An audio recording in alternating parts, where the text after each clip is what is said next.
Hey, what's up mga kabowlers, maligayang pagbabalik sa aking channel.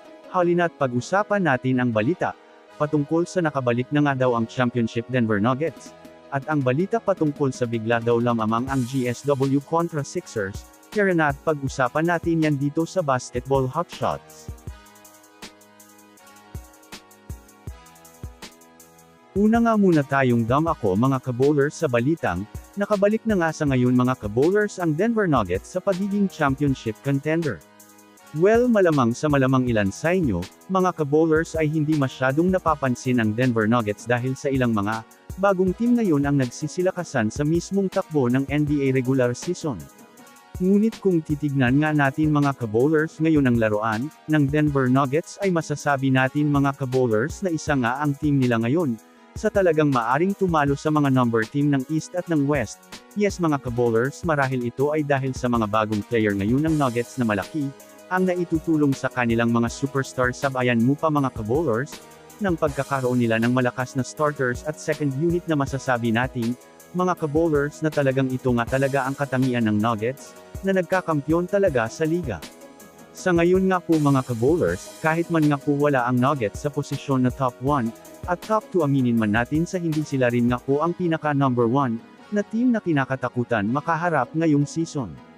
Samantala pumunta naman tayo mga kabowlers sa balita patungkol sa biglang paglamang ng Warriors sa Philadelphia 76ers.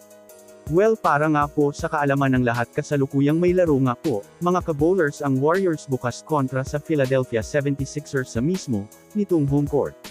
Well, dahil nga sa marami-raming player ang questionable na maaring mawala sa Warriors team bukas ay masasabi natin na talagang dehado nga talaga dito ang Warriors, lalo pat mayroon nga ang Sixers ngayon magagaling na player kagaya ni Tyrese Maxey, DJ Edgecombe, at Paul George.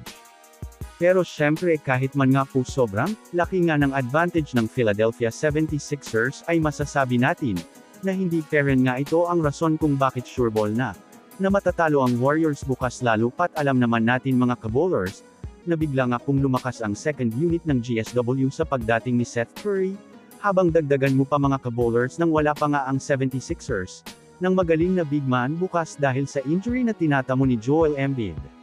Well, kung susumadahin nga natin, mga kabowlers, na natiling lamang pa rin nga ang GSW sa magiging laro, lalo pat mas lalo nga itong nagutom ngayon na manalo dahil na rin naman sa nalaman nga nilang malakas ang kanilang team kapag sama-sama silang nag-e-effort kahit wala ang kanilang superstar.